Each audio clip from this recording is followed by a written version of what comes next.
আগামী বিধানসভা নির্বাচনকে কেন্দ্র করে আমরা যে আমাদের সমীক্ষা শুরু করেছিলাম এবছর জানুয়ারি মাস থেকে, সে কথা আপনাদের বলেছি।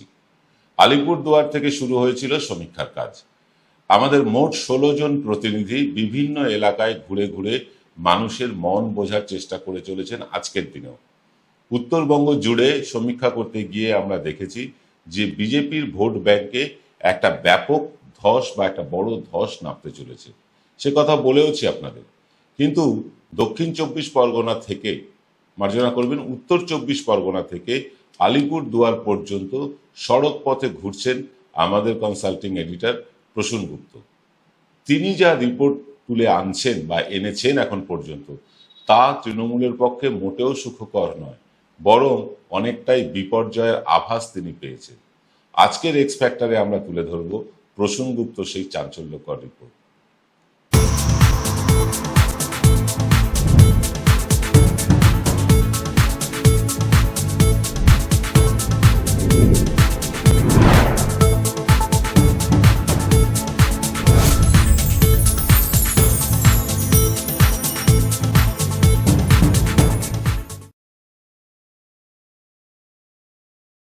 নমস্কার, আমি আপনাদের প্রবীর বিশ্বাস। শুরু করছি এক্স ফ্যাক্টর। প্রসূন গুপ্ত কিন্তু সমীক্ষার কাজ করতে যাননি।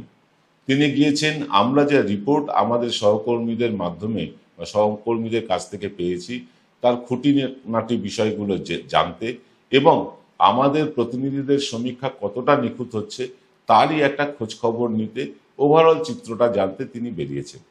আমাদের যে প্রাথমিক রিপোর্ট সামনে এসেছে, আলিপুরদুয়ার, কোচবিহারে বিজেপির ফল খারাপ হলেও জলপাইগুড়ি এবং দার্জিলিংয়ে বিজেপি যে ভালো ফল করবে, বা কালিম্পংয়ে যে ভালো ফল করবে, উত্তর 24 পরগনা এবং নদিয়ার মতুয়া ভোটে তৃণমূল যে থাবা বসাবে, কোচবিহারে রাজবংশী ভোটেও কিন্তু তৃণমূল থাবা বসিয়ে বিজেপির ধস নামাবে, এটা আমরা বলেছিলাম। তবে মুর্শিদাবাদ, মালদা, উত্তর এবং দক্ষিণ দিনাজপুরে তৃণমূলের যা ফলাফল হয়েছিল গত বিধানসভায়, তারই পুনরাবৃত্তি হবে বলে আমরা জানিয়েছিলাম। এটা ছিল এবছর জানুয়ারি থেকে এপ্রিল মাসের রিপোর্ট। তারপর রাজ্য রাজনীতিতে কিন্তু অনেক পরিবর্তন ঘটে গিয়েছে। কোথাও তৃণমূল শক্তিশালী হয়ে উঠেছে, তো আবার কোথাও বিজেপি হয়ে উঠেছে অপ্রতিদ্বন্দ্বী। আমরা বর্ধমান, বাঁকুড়া, বীরভূম, পুরুলিয়া, ঝাড়গ্রাম, পূর্ব এবং পশ্চিম মেদিনীপুর, হুগলি, হাওড়া, কলকাতা আর দক্ষিণ 24 পরগনা এই নিয়ে অন্য একদিন বিস্তারিত আলোচনা করব। কিন্তু যে পথ ধরে প্রসূন গুপ্ত উত্তরবঙ্গের একেবারে আসাম সীমান্ত পর্যন্ত পৌঁছে গিয়েছেন, আজ বলবো সেই কথাই। শুরু করি উত্তর 24 পরগনার হরিণঘাটা, কল্যাণী এই অঞ্চলটা থেকে। এখান থেকে শুরু করে একেবারে শান্তিপুর, রানাঘাট পর্যন্ত যে এলাকা, এই বিস্তীর্ণ এলাকা নিয়ে একটা কথা বলি। এই অঞ্চলে বিক্ষিপ্তভাবে কিছু অর্থশালী মানুষজন আছেন, মূলত কিন্তু এখানে প্রান্তিক মানুষেরই বসবাস।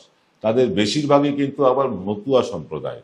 প্রসূন গুপ্ত জানাচ্ছেন যে এই বিস্তীর্ণ এলাকা জুড়ে বিজেপির ভালো প্রভাব আজও রয়েছে। ঠাকুরবাড়ির দুই ভাইয়ের মধ্যেকার যে ঝামেলার কথা, সেটা অনেক মতুয়া জানেনই না এবং জানতেও চান না।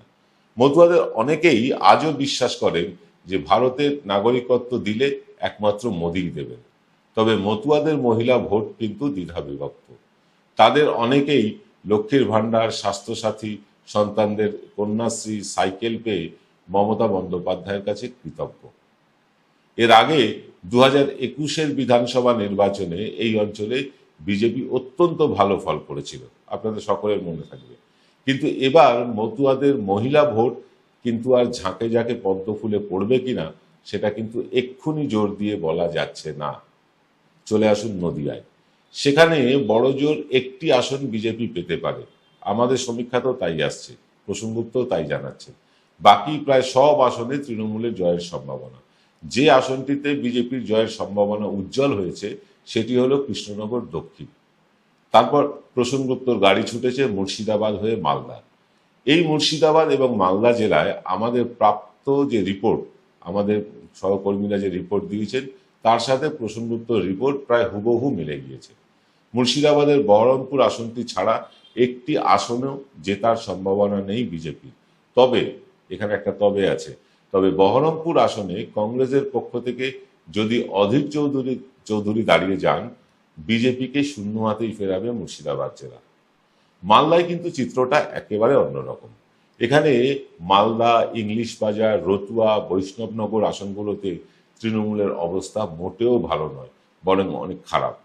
বিজেপি এখানে অনেক বেশি সক্রিয় এবং শক্তিশালী এইসব এলাকায়। দুই একটি আসনে কংগ্রেসও কিন্তু বেশ শক্তিশালী হয়ে উঠেছে মালদায়। দক্ষিণ দিনাজপুরে তৃণমূলের অবস্থা কিন্তু ভালো, এটা মোটের ওপর প্রসঙ্গুপ্ত জানাচ্ছে।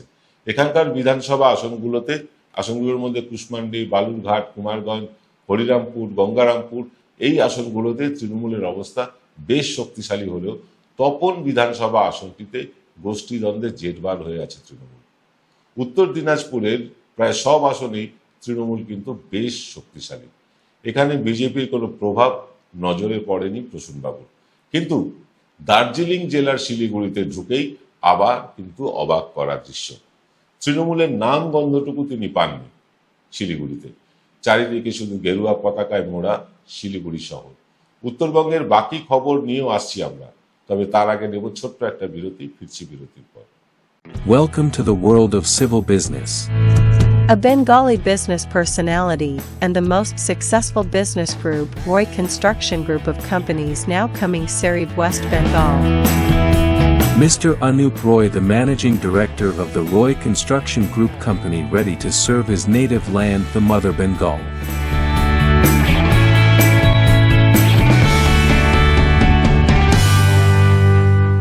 জয়গুরু রত্নভান্ডার জ্যোতিষ সেবা। এখানে গোল্ড মেডেলিস্ট জ্যোতিষী বসেন। হাই কোয়ালিটির আসল গ্রহরত্ন সবচেয়ে কম দামে এখানে পাওয়া যায়। স্থান বেলঘড়িয়া, রানী পার্ক, বটতলা, 2 নম্বর রেলগেটের নিকটে। 9681345722 এবং 9007778922। ফিরলাম বিরতির পর। আপনারা দেখছেন এনকে ডিজিটালের সান্ধ্য সম্প্রচার এক্স ফ্যাক্টর। আমরা আমাদের আগের সমীক্ষাতেই বলেছিলাম যে দার্জিলিং জেলা এবং কালিম্পং জেলা তৃণমূল খাতায় খুলতে পারবে না। আমরা বলেছিলাম আপনাদেরকে।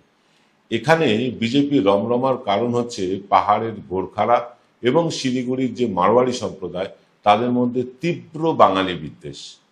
তারা প্রচন্ড বাঙালি বিদ্বেষী। তৃণমূল বাঙালি অস্মিতার কথা বলার ফলে এই বিদ্বেষ এই মুহূর্তে আরো বেড়েছে।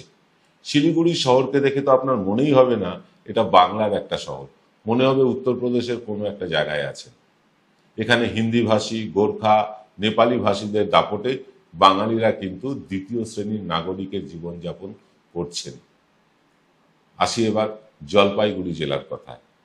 জলপাইগুড়ি জেলা থেকে তৃণমূল বড়জোর 2টি আসন পেতে পারে 7টি আসনের মধ্যে, এমনটাই মনে করছেন দীর্ঘদিনের রাজনৈতিক সাংবাদিকতা করা অভিজ্ঞ সাংবাদিক প্রসূনগুপ্ত।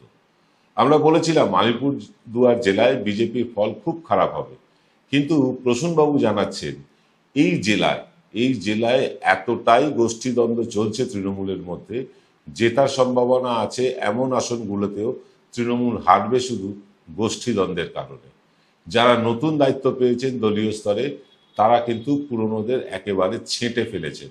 ফলে যে গোষ্ঠীর লোকে তৃণমূলের টিকিটে প্রার্থী হন না কেন, অন্য গোষ্ঠী তাকে হারিয়ে দেবেই, আর পুরো ফায়দাটা নিয়ে যাবে বিজেপি, এমনটাই জানাচ্ছেন প্রসূনবাবু।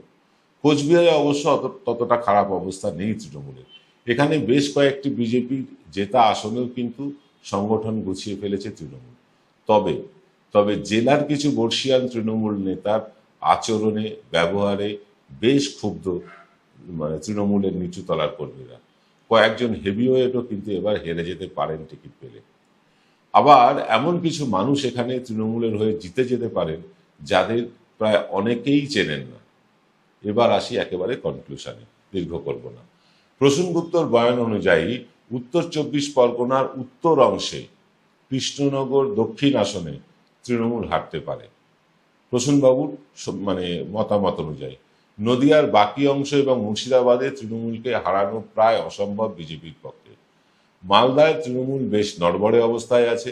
2 দিনাজপুরে ততটা খারাপ অবস্থায় নেই তৃণমূল, কিন্তু দার্জিলিং, কালিম্পং, জলপাইগুড়ি এবং আলিপুরদুয়ার জেলায় বিজেপির যে ধস নামার কথা আমরা আগের সমীক্ষায় বলেছিলাম, প্রসূনগুপ্ত তার সাথে একমত হননি। তিনি একমত হননি আমাদের সেই কথায়। তবে কোচবিহার জেলা নিয়ে তিনি আমাদের সাথে পুরোপুরি সহমত হয়েছে। আগামী সোমবার ফিরে এসে তিনি আরও বিস্তারিত বলবেন, তার পর্যবেক্ষণ জানাবেন, তার অভিজ্ঞতার কথা জানাবেন। তবে নির্বাচনের বাকি কিন্তু এখনো 250 থেকে 300 দিন। এর মধ্যে আমরা আবার সমীক্ষা চালাবো এই অঞ্চলগুলোতে। তাতে অনেকটাই হয়তো অদল বদল হবে ফলাফলের। তাই আমাদের ফাইনাল সমীক্ষার জন্য আগামী ফেব্রুয়ারি, মার্চ, এপ্রিল পর্যন্ত অপেক্ষা করতেই হবে। তারপর জানা যাবে কে কোথায় এগিয়ে রয়েছে বা কে কোথায় পিছিয়ে রয়েছে। দেখা হবে আগামীকাল সকাল 9টায় থার্ড আই অনুষ্ঠানে। আজ এই পর্যন্ত। সকলে ভালো থাকবেন। শুভরাত্রি।